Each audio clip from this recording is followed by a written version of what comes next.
Good morning, everyone. My name is Julie Samuel Wisman, and I am so pleased to be able to welcome you to the Zoom call for those of you that have joined us that way, and also on Facebook Live, or maybe watching it at home sometime later. We're Kansas City Oasis. We're a secular humanist community that gathers around our 5 values, which are people are more important than beliefs, meaning comes from making a difference, reality is known through reason, human hands solve human problems, and be accepting and be accepted. We really feel that the human experience is better when it's shared. We're so pleased you've taken the time to share it with us this morning. Our lineup is it's going to be a good day here at Oasis today. Our first up, we'll have our musical guest Jenna, a community moment by Dwight Solace, and our featured speaker Itto Outini. I knew I was going to get it wrong. I'm sorry, Itto. But with that, I'll introduce our musical guest. Jenna describes herself as an Americana songwriter. She has an album out right now called Working Woman, which can be found on all the streaming services like Spotify and Apple Music. She also is part of a bluegrass band that we have had the pleasure of listening to before, the Unfit Wives. We're in person when we were meeting in person, so we're happy to have Jenna return. She's also the owner of a record company called Lost Cowgirl Records. And with that, it is my pleasure to welcome Jenna. Good morning. Thank you so much for having me. This first song is called Love Having Company. It has the famous lines of my grandma. She would say, "Bring a shovel when you come. I don't have time for cleaning."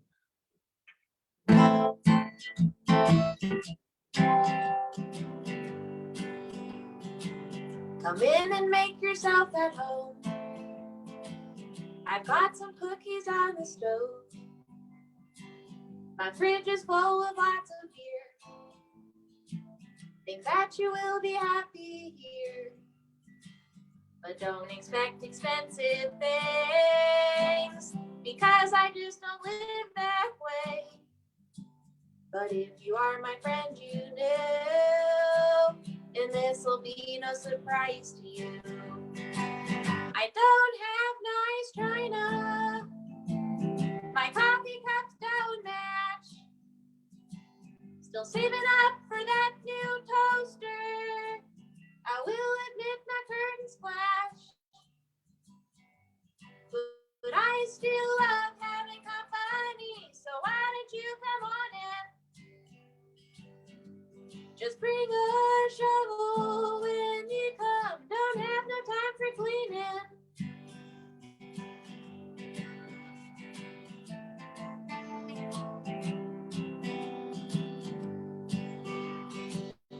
A porch out back where you can smoke.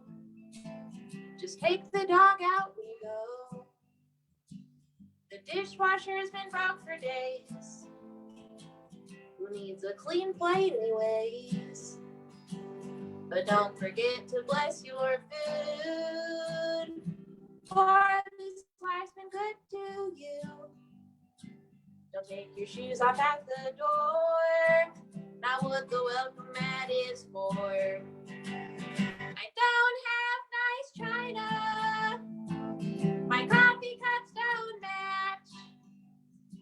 Still saving up for that new toaster. I will admit my curtains clash. But I still love having company. So why don't you come on in? Just bring a shovel when you come. Don't have no time for cleaning.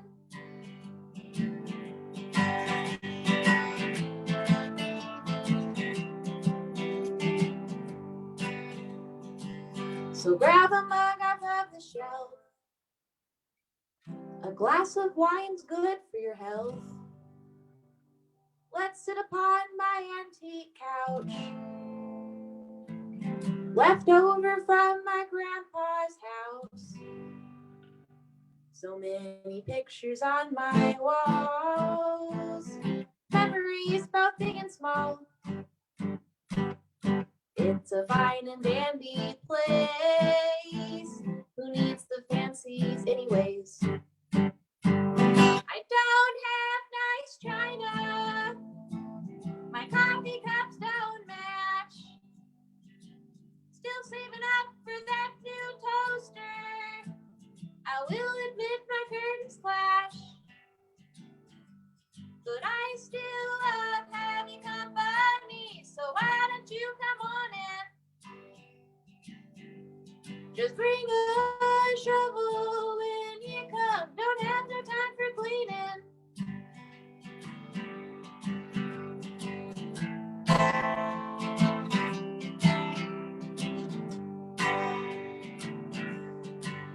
Cause I love having company. So why don't you come on in?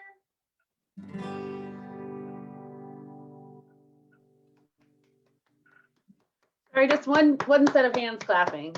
That was fun. I think my grandma had a similar thing to that. I enjoyed that a lot. Thank you. Thank you, Jenna.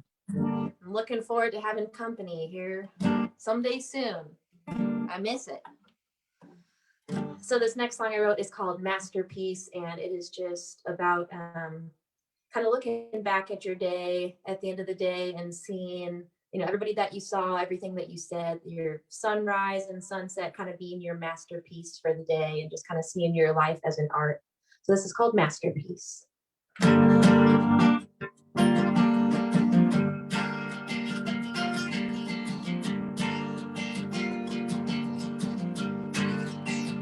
Even in the silence, there's a melody.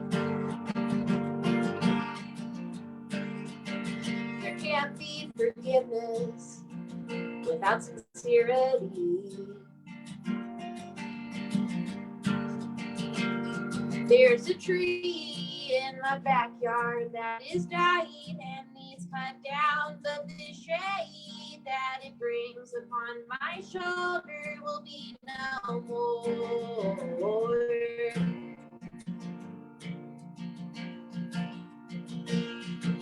There's a dotted line between this moment and tomorrow. Let's take our time. Look around at the people before you. After all, you'll see this is your masterpiece. Full moon at midnight, stare up at the sky. The first snow of the season, look in your eye. Then I noticed something deeper, something wider than this moment. But my mind can't seem to replicate this picture without knowing what it means. There's a dotted line between this moment and tomorrow. Let's take our time. Look around at the people before you. After all, you'll see this is your masterpiece.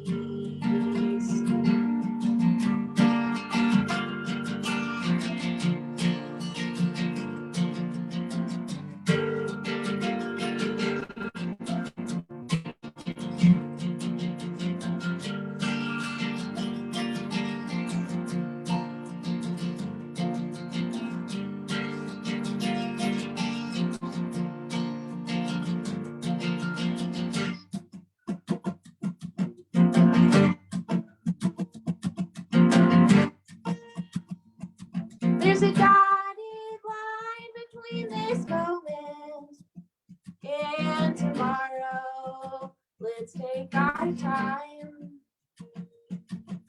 Look around at the people before you. After all, you'll see this is your masterpiece. There's a dotted line between this moment and tomorrow. Let's take our time. Look around at the people before you. After all, you'll see this is masterpiece.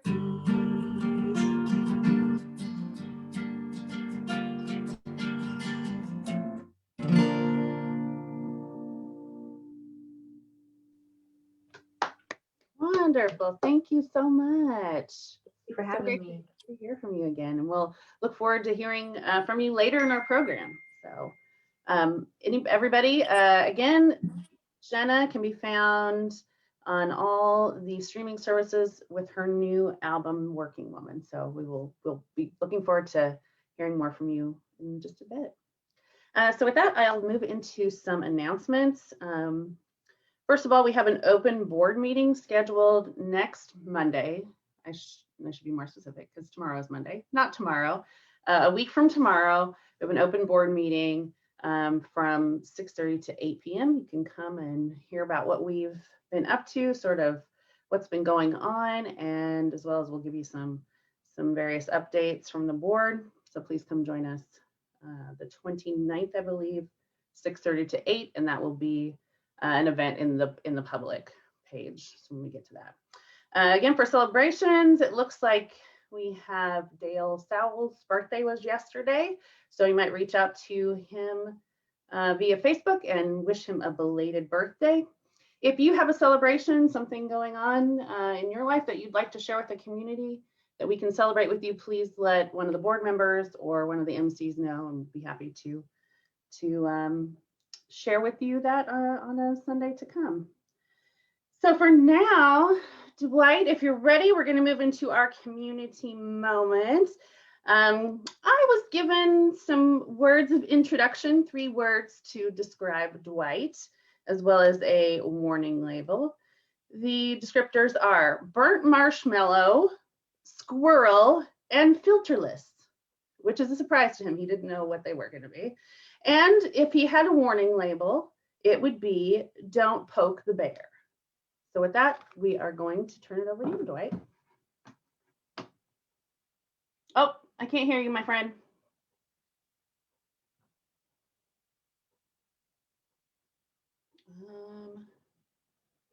Can you hear me? Okay.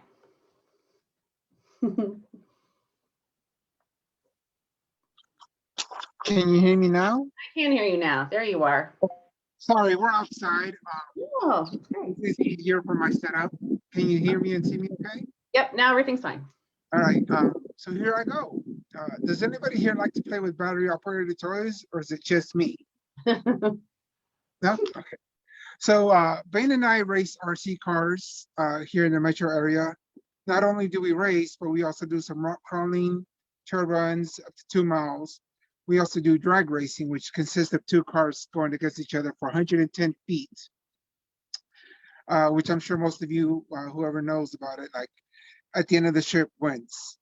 Last year, my best run was 53.8 miles an hour in 2.9 seconds. Our main focus is the track at Blue Springs. It's called Fast Lane Raceway. Here's a short video of what we do. Julie.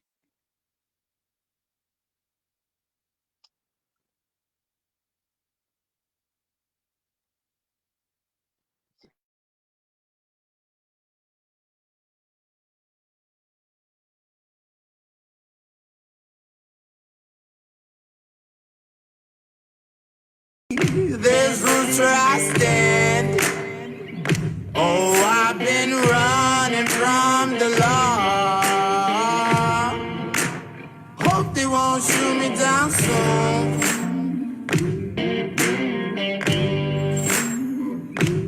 They sing on a sleepless night. Try to catch me howling at the moon.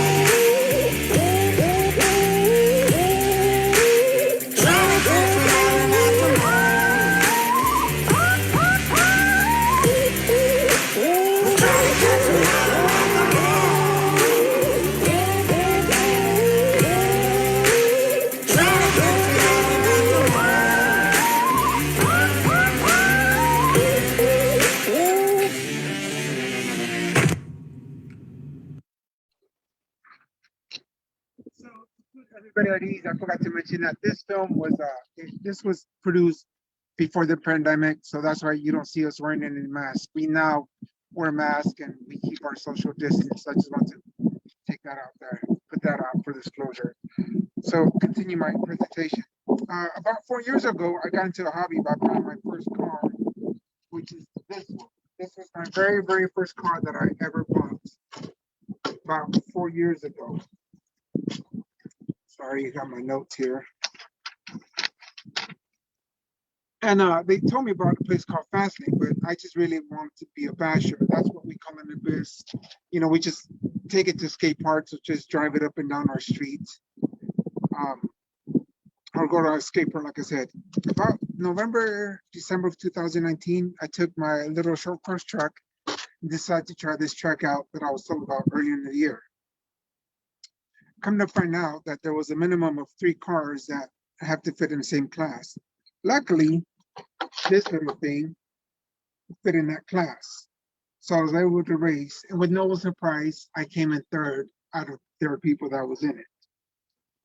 I was very frustrated and disappointed, but I instantly fell in love. So I started to show up on Wednesdays and Saturdays for what they call club racing. And every other week they have a point series at the event. And each season you get a small trophy, possible cash prizes, merch, t-shirts, motors, tires, or even a whole car. I've seen them giving out a whole car. Another main reason why I got into this was to get Bane off the tablet and out and about. So like I mentioned before, in November, December 2019, that's when I started. In January, they hosted a regional event called the 2020 Techno RC Off-Road Jam that was held January 24th.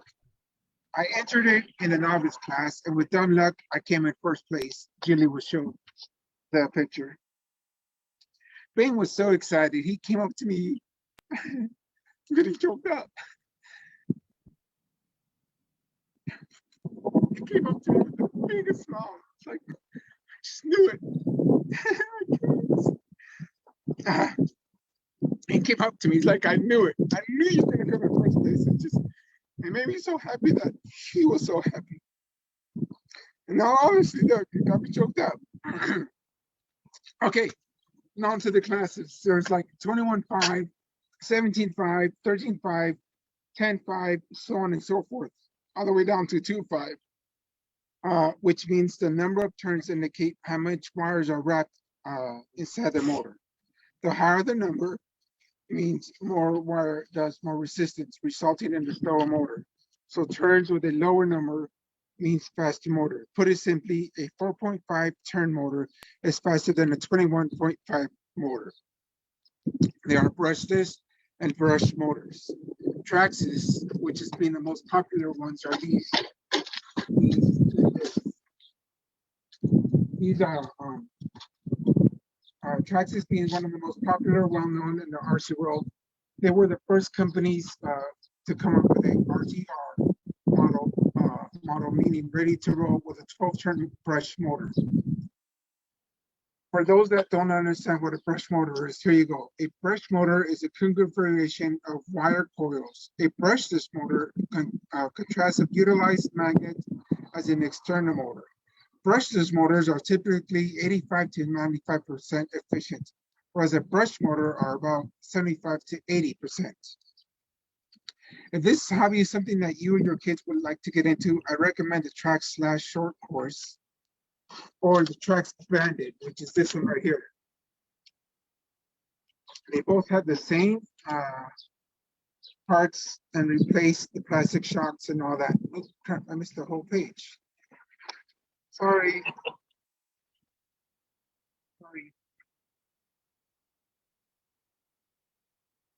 Oh no, I lost the whole page. I'm so sorry. Oh, they come with the same motor and ESC. Both are very quick. At the top speed, about 30 miles an hour, depending on your gearing. It's a great car for your money. And let me know if you want more interest. I'll let you know what's the price range on them. And another good thing about Traxxas is that they have a training mode. So for new people, you only get 50% of the power. So you won't hit your ankle at full speed. Trust me, it hurts. I've hit it before. Bain and I raced the off-road course. This has jumps and turns as you saw in the earlier video. These vehicles are buggies right here. So that's one of the main ones that I race. This one has the 17.5 system, and down below there's a 21.5 system. That Bain races in the novice class. You're allowed to race. In the novice class, you're allowed to race any two-wheel drive car, any tire, any motor. But for a novice, I recommend like a slower motor because you want to learn to practice in turns and jumps, not just go full speed. It's windy outside. Each class has its own set of rules that you must follow, even the type of battery that you're allowed to use. The batteries are 2-cell with a maximum of 7.44 volts. Big racing events, they will tech you, meaning that they'll check the voltage, they'll check the battery, they'll check the minimum weight of your car, the width, the length, the wheelbase, beginning of each race. Once you pass the tech, you're not allowed to go back to your pit table. And here's a little picture of my little pit table with all my tools and stuff that I use.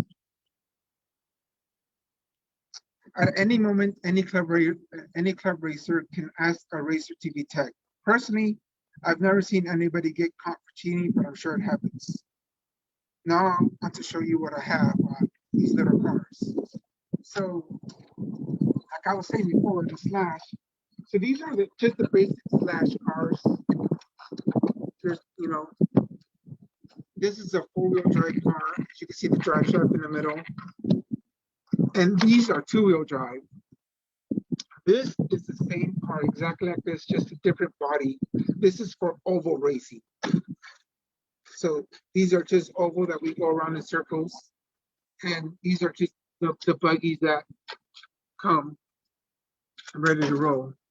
Then I also mentioned crawlers. So this is one of Bain's crawlers. And he's got, Traxxas tank tires on them. We also have these tires that we put on here. I just change them.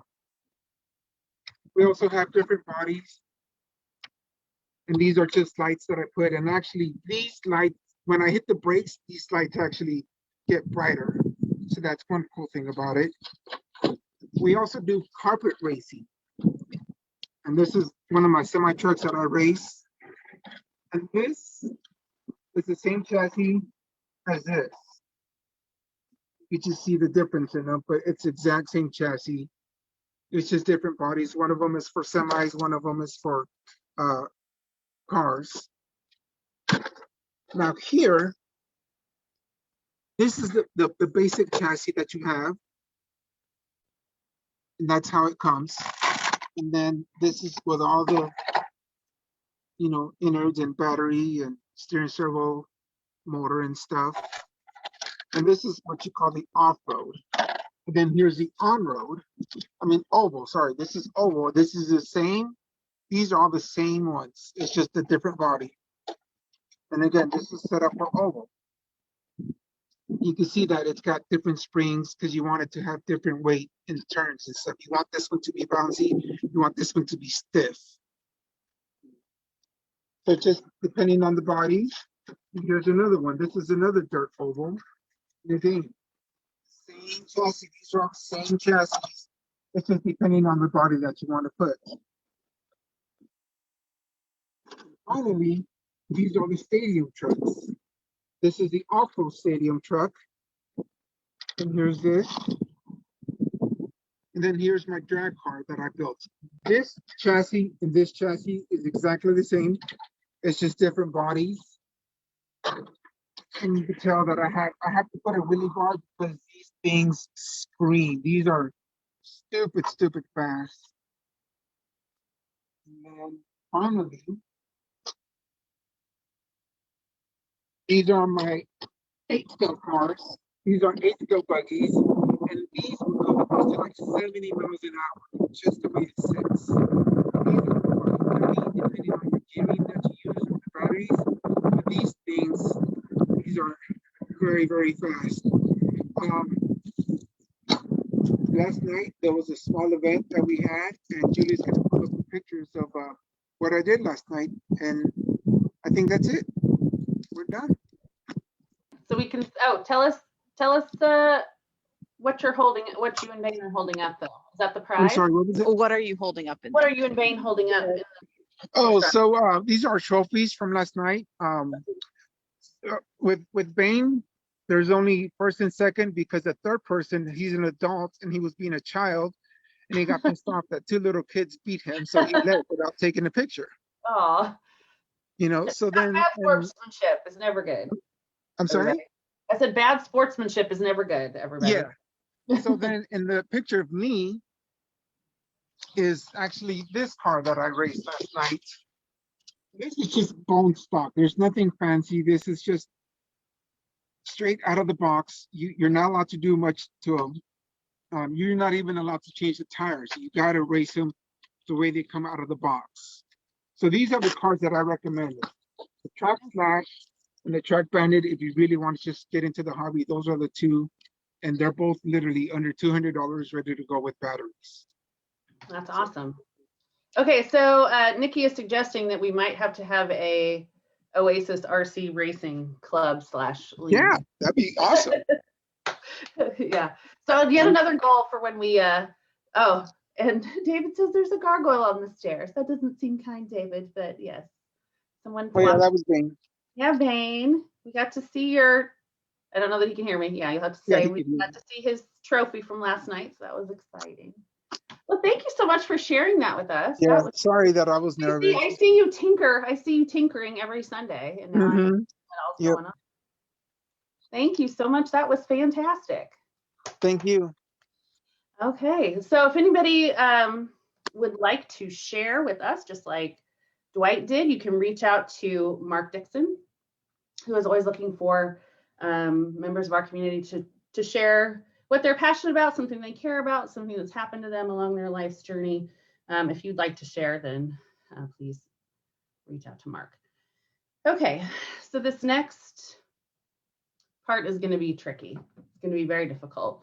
As many of you know, we lost a treasured friend and member of our community, Senta Hirschberger, on, I don't know, I'm sorry, time has no meaning, just over this past few days, maybe perhaps Friday. When we were thinking about what we could say about Senta and how we could remember her, I'm sorry, thank you for correcting me, Thursday we lost Senta. We really felt like there was no better words that I could come up with, or a member of the board that could come up with, than the words that have been said by her friends. So I'm going to read, I'm just going to read them anonymously, a few things about Senta. This person says, I met Senta at the LGB conference in Kansas City. It was a fabulous conference, made even more fabulous by her. I was so humbled by her grace, her humor, her welcoming spirit, and her wonderful smile. Senta, you are/were one of the best LGBTQ+ allies I could have ever met. I wish I could be as strong and caring as you. I miss you so much. The world is a sadder place without you. My heart goes out to her family, especially Andrew Beals, also to the folks in the Mid-America Freedom Band, as many of them knew and loved her too. Another remembrance, Senta has died. She was a nuclear-powered goddess.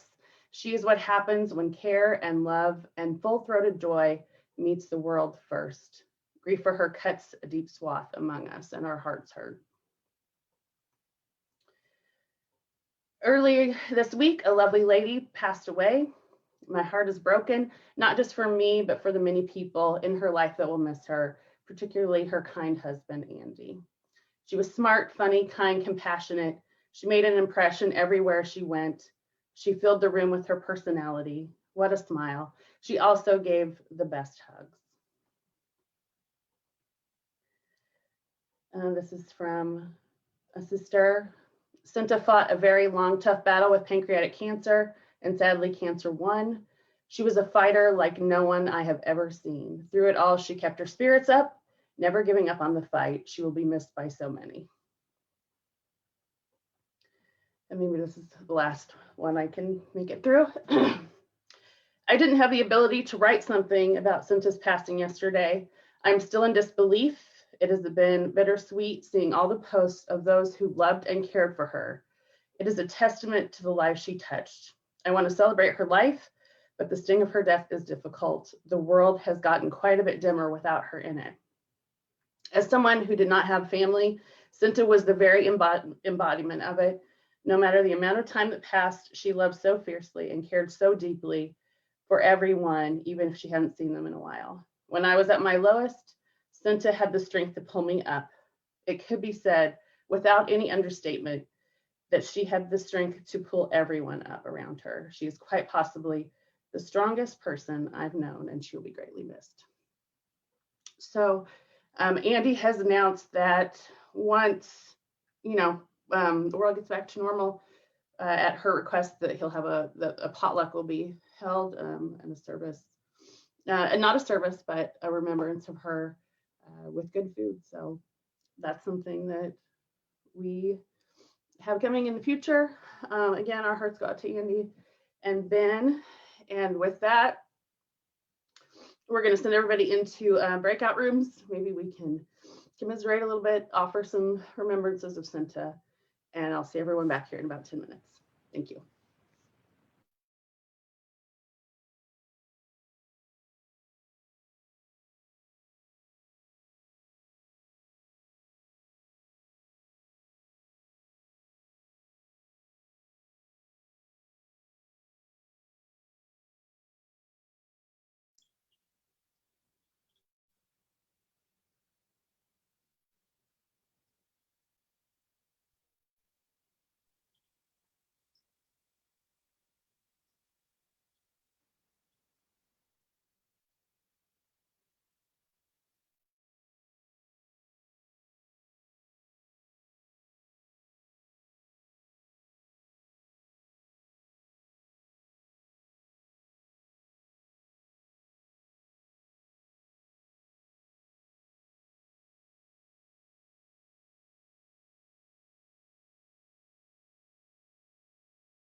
I am muted. Okay. Welcome back, everyone. Lovely to see everybody trickling back in. Hopefully you were able to have a good chat briefly for the last 10 minutes. We enjoyed our time. I don't know what's happening here. All right. So with that, we're going to move back into our program as everybody comes back in the room. And I will go ahead and throw it back over to Jenna Ray for her next performance. This next song is called Easier on You. And I wrote this, several months ago, quarantined with my significant other for months at a time, and just kind of reminder to be easier on our loved ones during these crazy times that we're in, and also to be easier on ourselves.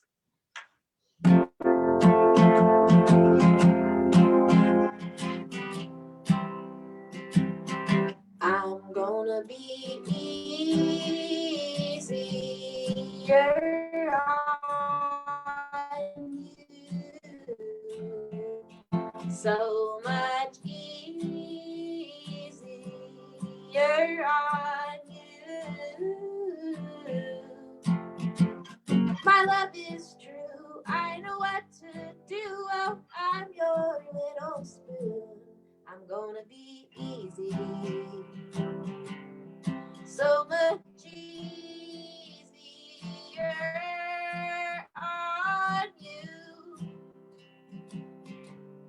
so much easier on you.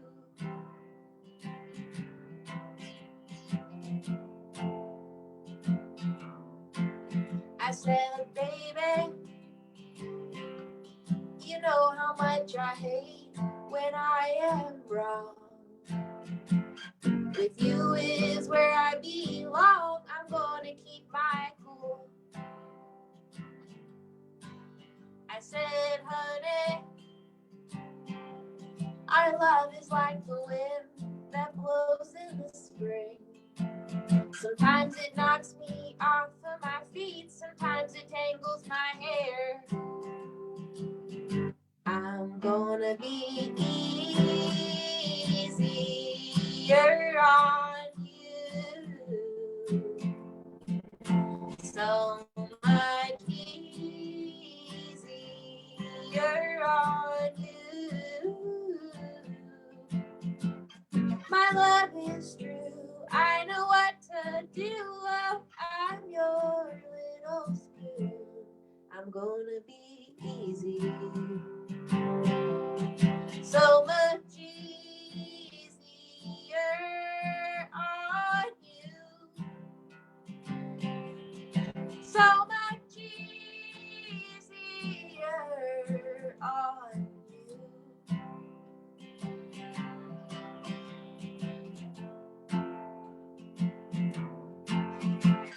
The stars align when you are mine, and everything we touch turns to gold. We've got mountains to climb, we'll fly so high. What a beautiful life we can hold. I'm gonna be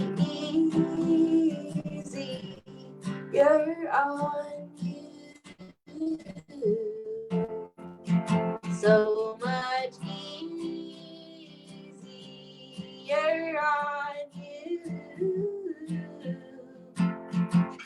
My love is true, I know what to do. Oh, I'm your little spoon. I'm gonna be easy, so much easier on you, so much easier on you.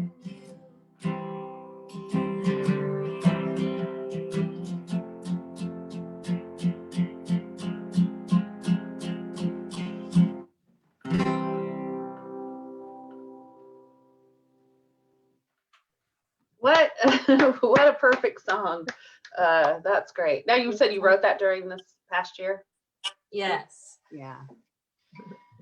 Whew. Yeah, we've all had to give ourselves a little space to whatever the day brings. That is good enough. That's sort of been my whole mantra this past year. Was good enough. Yeah. Whatever happened. So thank you so much for sharing that. That was great. And we'll look forward to hearing you at the conclusion of our program. Thanks, Jenna. Okay. So with that, it is now my pleasure to introduce our featured speaker. Itto Outini is a Fulbright alumna, a journalist, a feminist, a human rights activist, and accessibility advocate. She is the author of the forthcoming book, Blindness is the Light of My Life. Itto has appeared in multiple media outlets.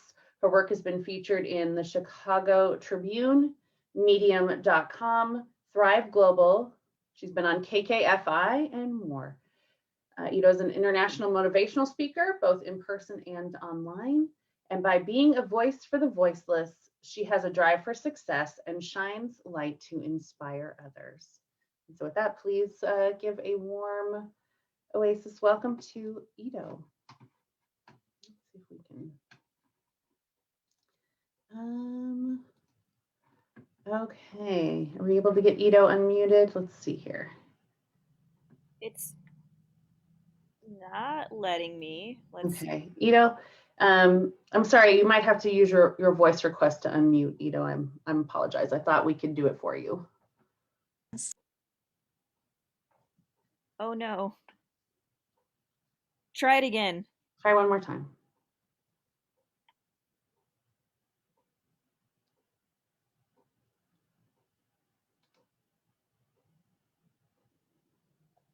Space. Audio now. There we go. Perfect. Okay, great. Thank you so much, Itto. Demand. Sure. Thank you.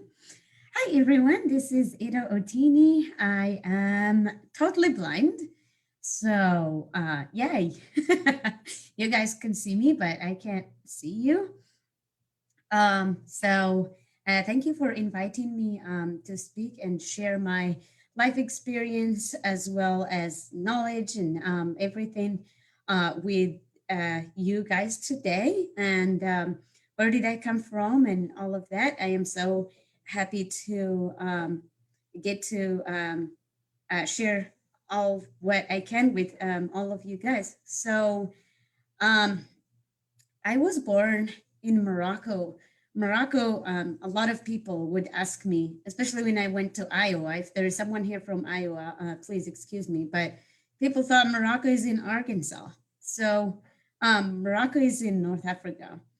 I was born and raised in Morocco. My father and my mother died when I was little. My father is a North African that is a Berber Jewish descendant. So yeah, I get to be Jewish for a while. And my mother was a Muslim descendant. So when they died, my mother was the first one who died, I think when I was 1 or 2, or I don't know, I can't remember. But I was left. My father abandoned me, and I had to be shuffling from one house to another. And I was abused by my family, my father's side. I mean, both my father and my mother's family. So when I was about 12, my father's family gave up on me. So I ended up going to my mother's family, where I first was introduced to something called school. So I never went to school when I was younger. I'm 31 now, but I never was able to even learn how to spell my name, even how to count from 1 and 2, 3. Literally, I was illiterate, not how people see being illiterate or literate now, because people would say, if you don't know a computer, that means you're only 50% educated, or vice versa. But in my case, and when I was with my mother's family, it was the same experience. I also was abused, and I was introduced to Islam for the first time, and I was confused. Of course, I was not educated. I didn't understand anything. The concept of God for me was really hard because I was asking like why God is a he. And growing up in a Muslim country as a female was even the abuse that I was facing. Everything had to be kind of blamed on me. So when I was 17, my uncle's wife stabbed and blinded me. I was taken to the hospital and she blinded me on a Thursday. I was not able to have what they called surgery until Monday. That's basically 4 days. But unfortunately, they didn't do anything. I found out last year when I had to have multiple surgeries here in the States. So when I was blinded, then the whole family abandoned me again. I ended up became homeless on the streets of Morocco, and Morocco. A lot of people would think it's a hot or warm country because it's in Africa. So I was homeless in the mountains and slept on the snow. I was abused. I faced uh,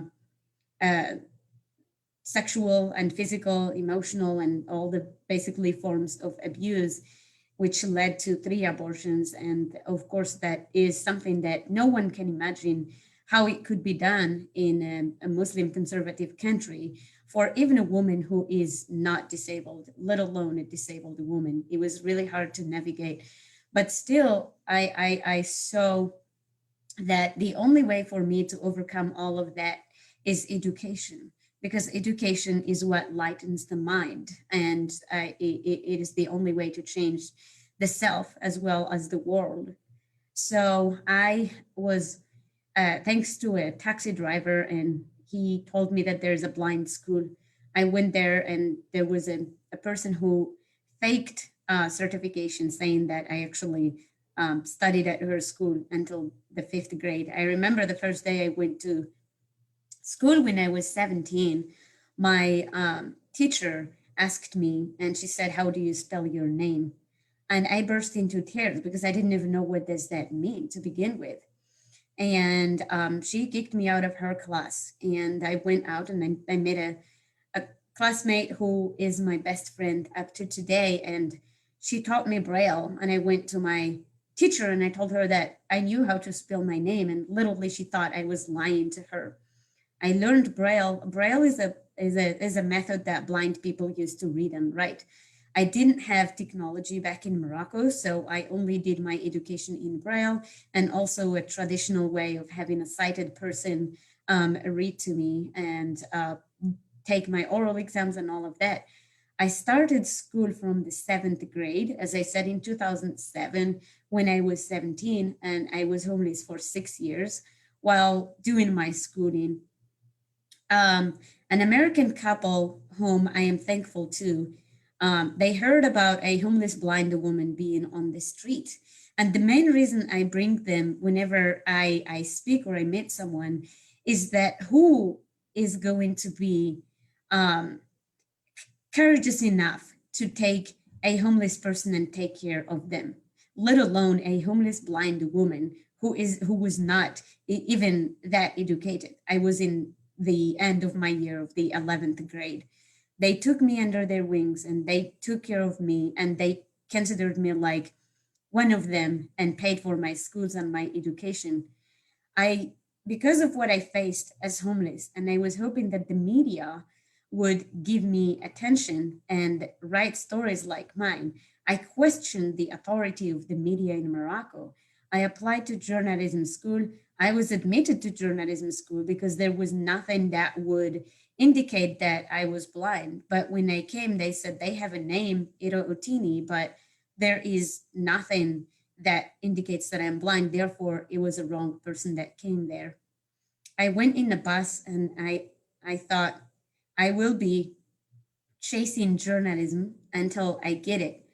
So I ended up going to study English literature for 2 years. I got my associated degree, and I got my bachelor degree in English, applied linguistics, pedagogy, and methods of teaching.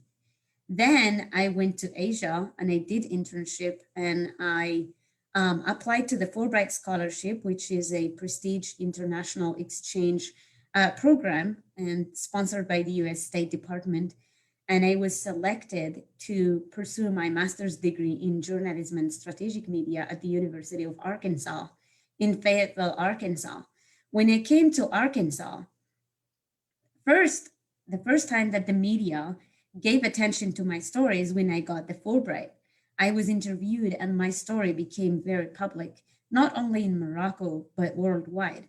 And I thought, well, if I am going to share that I am a disabled female who got the Fulbright, why not also sharing what happened to me so that we can hopefully give attention to the disabled communities and how to help them also get education. And also disability is not what a lot of people would think of it. It is just a one limitation that we have, but it doesn't limit us to what we can do and what we can do.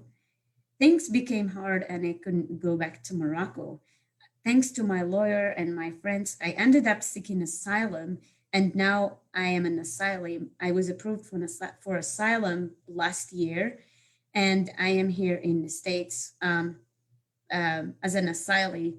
So I have been sharing my story around and of everything, basically homelessness and everything. And I've been, I am do training with KKFI, a public community radio station here in Kansas City, Missouri.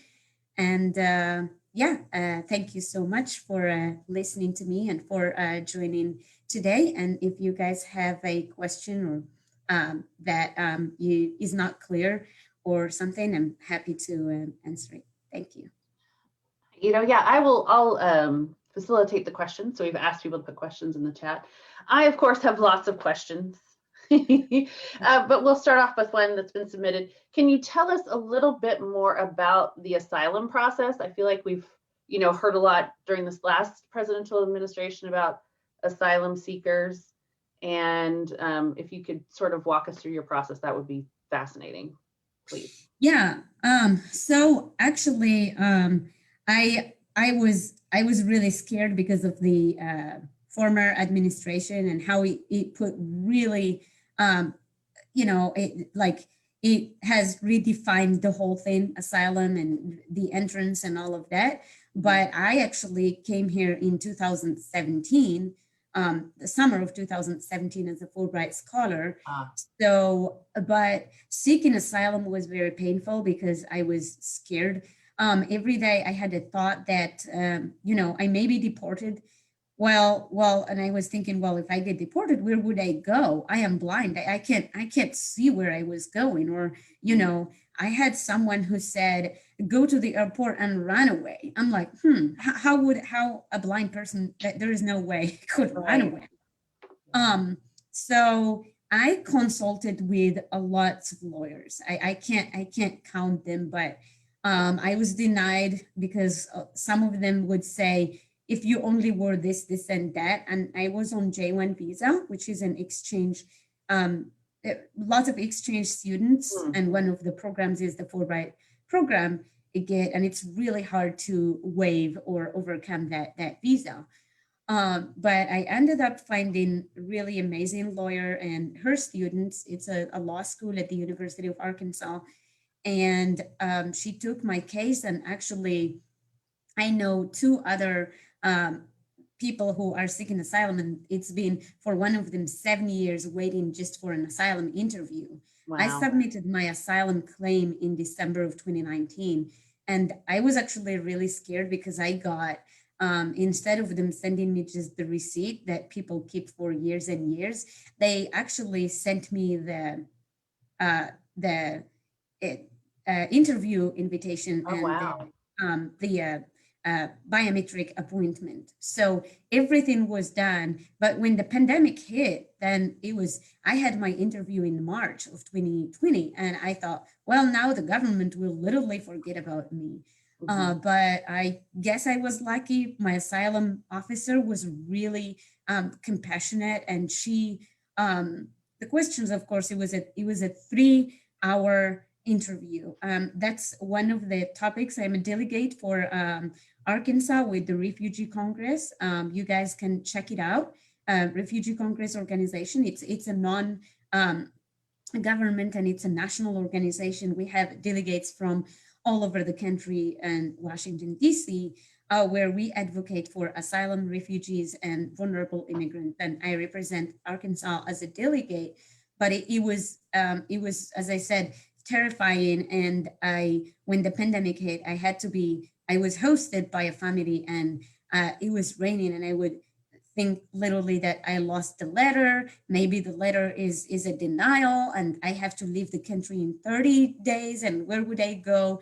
I didn't even have a money for a plane ticket to go somewhere. I didn't have any visa to go somewhere else. It was really hard.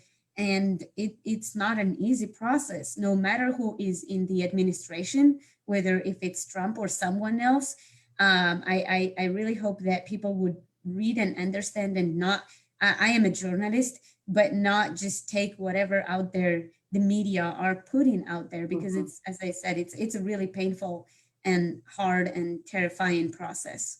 Yeah. Yeah. I feel like, the past, propaganda was talking about, people were just coming here and everyone was being let in. But from what you're saying and from what I understand now, it's not simple. And what you were saying was 7 years, some people 7 years before they even are able to get their interview. So we are happy that you've made it through the process. And you said one more time, the NGO, the name of the NGO is Refugee Congress. The Refugee Congress. Okay, great. So I have a few more questions, and of course, if you feel like answering this, that you're welcome to. If you don't, of course, please don't feel obligated to. A couple questions regarding your being blinded. Were you blinded due to some perceived wrongdoing, or are you comfortable explaining to us why this happened? Of course, at your choice. Well, I mean, I am very public about like everything. So I don't know. As I said, my mother died when I was little, and my father left me, and he actually died later.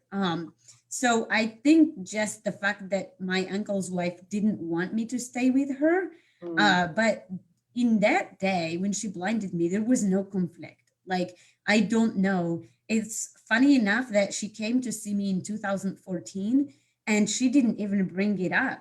So she just came and brought some cherries and with her daughter and hello, hi, how are you? And that was it. Like, I have no clue, like if she, is actually even aware of what she did. But that day there was nothing. And I left from the hospital to becoming homeless. So and as I said, I saw her when I was at the university, and it was very awkward, but none of us brought it up. So I have no idea why she did it.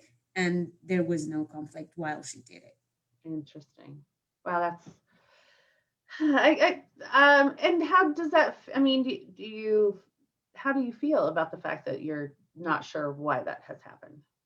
I am actually, it's so funny, but I am very thankful to her because, as I said, I didn't know even how to count from 1 to 3. I didn't know how to write or read, nothing until I was 17, until she blinded me. Well, hey, now I am a Fulbright alumni and I speak 7 languages, even though some Americans don't understand my English, but that's fine. No, your English is beautiful.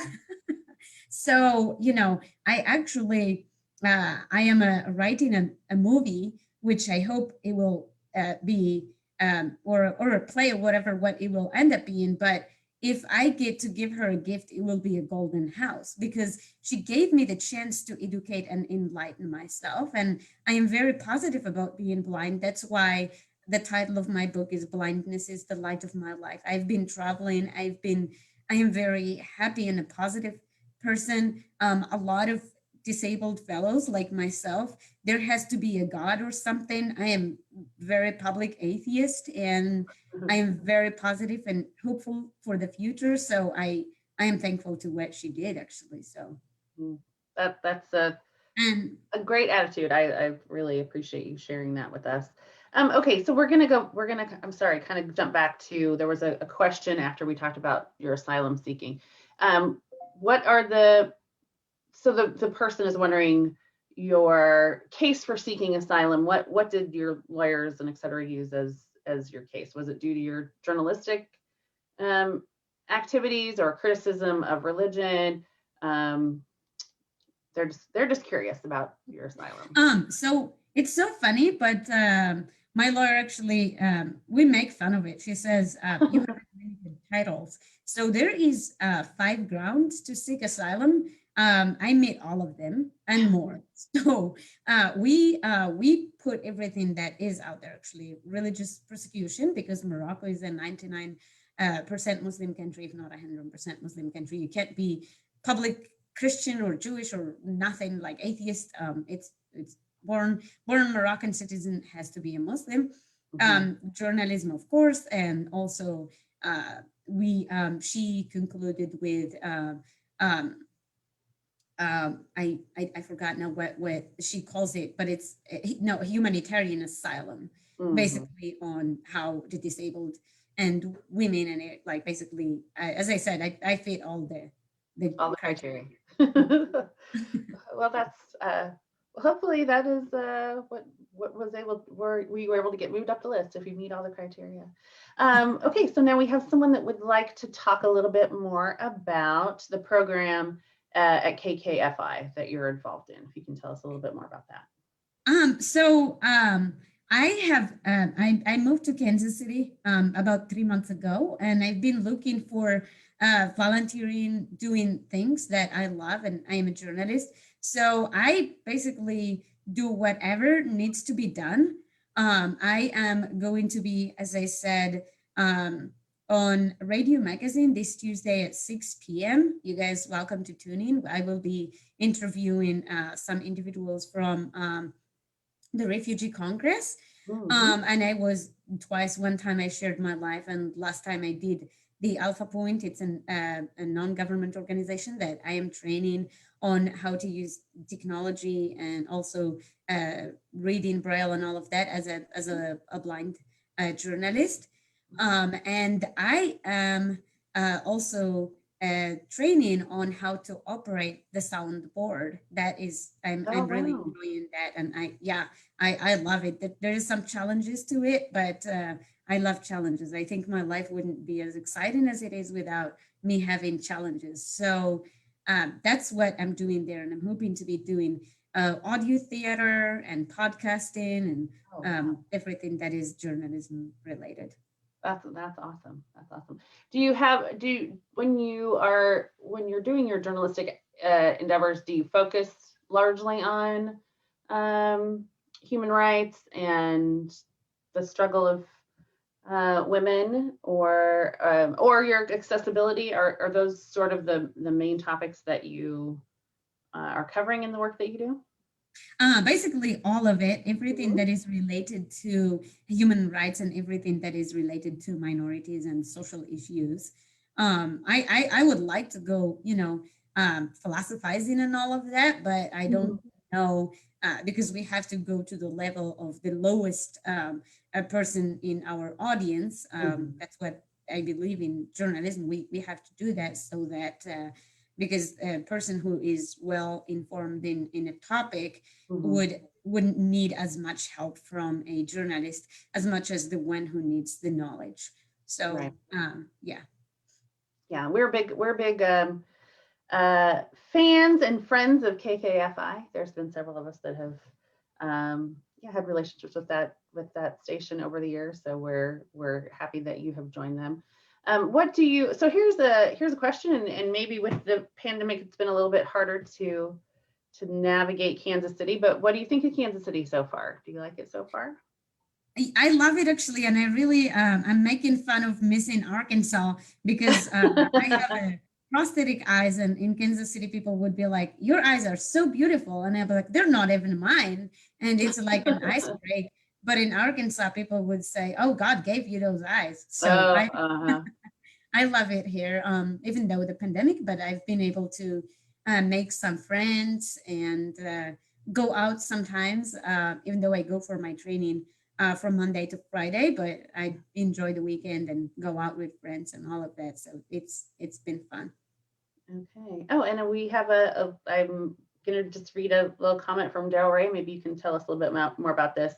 Daryl says to us that you're looking for part-time work while you are in training, and perhaps translation work. Yeah, with 7 languages. Can you tell us about what languages you speak in your linguistics background? The 4 are not known because they're North African languages, but Okay. French, Arabic, and English are the ones that you guys would be familiar with. Okay. I do like interpretation. Translation, because of my time, takes a lot of time, and it's not that. Unfortunately, it's very as I said, it's time consuming, and it wouldn't pay a thing. Like, it's very hard. I am hoping to also be certified as a court interpreter because when I went to my asylum interview, my asylum officer was saying, do you need an interpreter? And she had to basically have me sign a document that says that I don't need an interpreter. And that, it was like a slap to my face to saying, I am glad I speak this bunch of languages. And it was interesting here in Kansas City with Olathe School District. I am a freelancer interpreter to the other 4 North African languages. And it's so funny. I never thought those languages would be needed. And the person would call and say, we have a huge need. We have a big community of the Berbers from North Africa. And there's like 4 Berber languages. And we are so glad to find you. And I'm like, wow, I guess I thought those languages, I'll just forget about them. But hey, they're kind of needed here as well. Yeah, who would have thought Olathe, Kansas, right? It just shows how much smaller the world gets all the time, right? And then so we have some friends of ours that are instructors or in language programs or English as a second language programs at UMKC. So maybe we will connect you with them, and maybe they can have some insight about Arabic. Looks like about Arabic. So we'll get that information to you. Okay. Thank you. And if you guys want to check me out, my website, basically ittotini.com, and you can see what I do. And if know anyone who might need a service that I provide, I'm happy to do that. Oh, that's awesome. And your so now let's talk a little bit more about your forthcoming book. When can we expect to get a copy in our hands or read to us? Will you read it? Sorry, that's a 2-part question. Let's first talk about when it's coming out.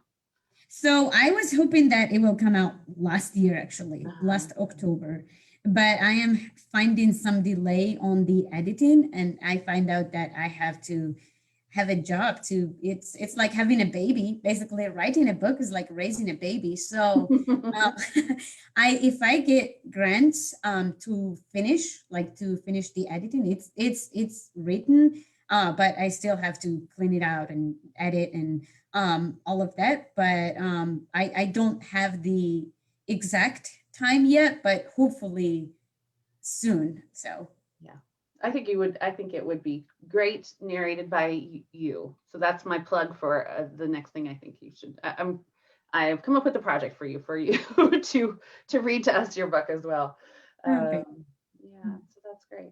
And all right, let me look. Oh, so we have some things going on where we're gonna send you some contact information for some of our community members. So with that, if anybody has any more questions, let's put them in the chat.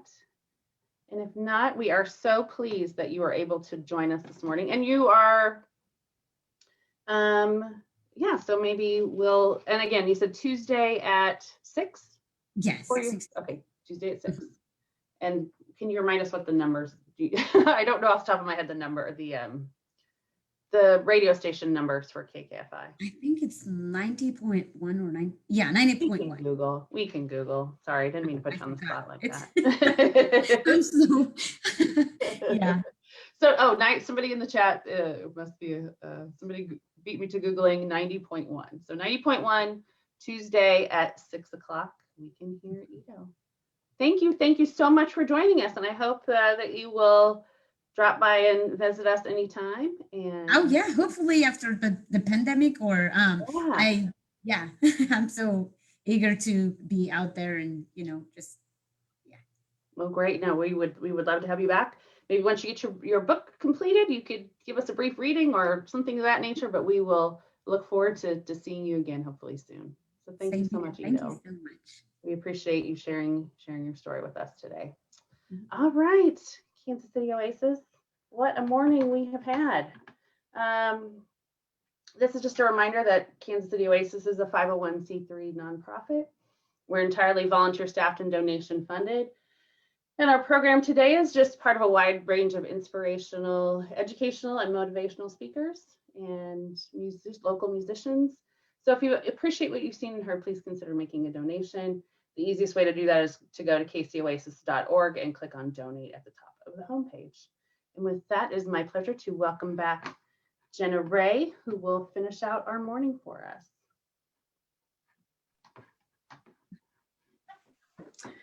All right, I'm gonna end on kind of an inspirational note. This is a song that I wrote called More Capable Than You Know. And I'm also a registered nurse by day. And, whenever the pandemic hit, I wasn't working a lot of hours as a nurse. And I was just thinking, I don't know if I want to do this. I was feeling kind of scared, but kind of in the end, I decided that, I got to step up and use the skills that I have. And I think we're all a lot more capable than we realize. And I think a lot of us have realized that this year. We're stronger than we know. So this is more capable than you know.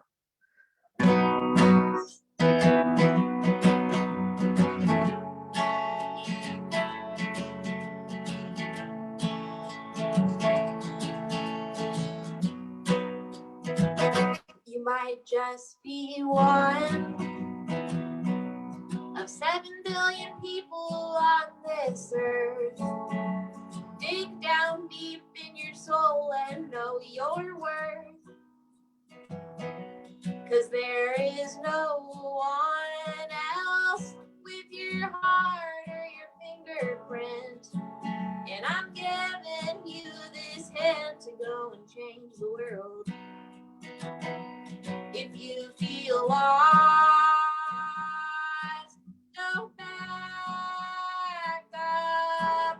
There's a reason you are here in the situation. Stand up. You have a choice. Gotta use your voice for the good. Step up. You're unbreakable, more capable than you know.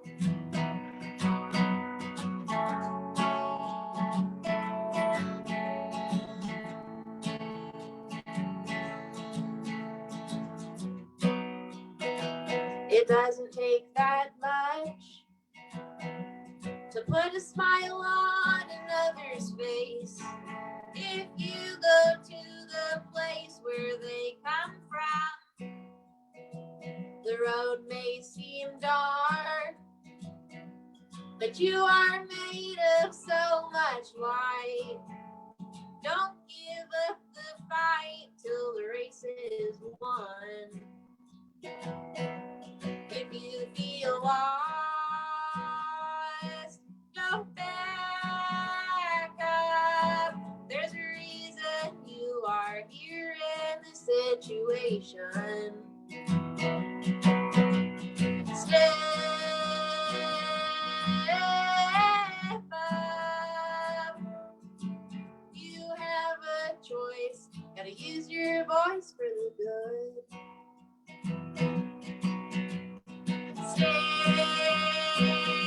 Stand up. You're unbreakable, more capable than you know.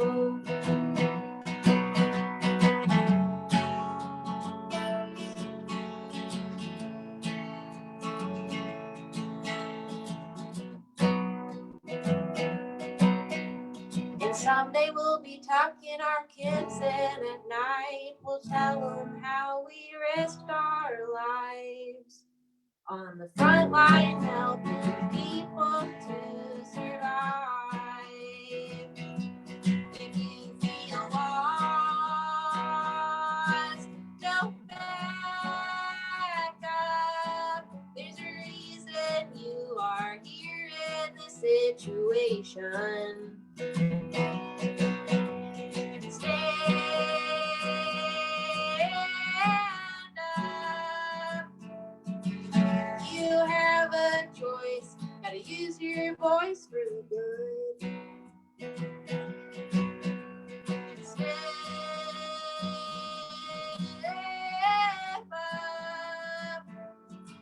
You're unbreakable, more capable than you know.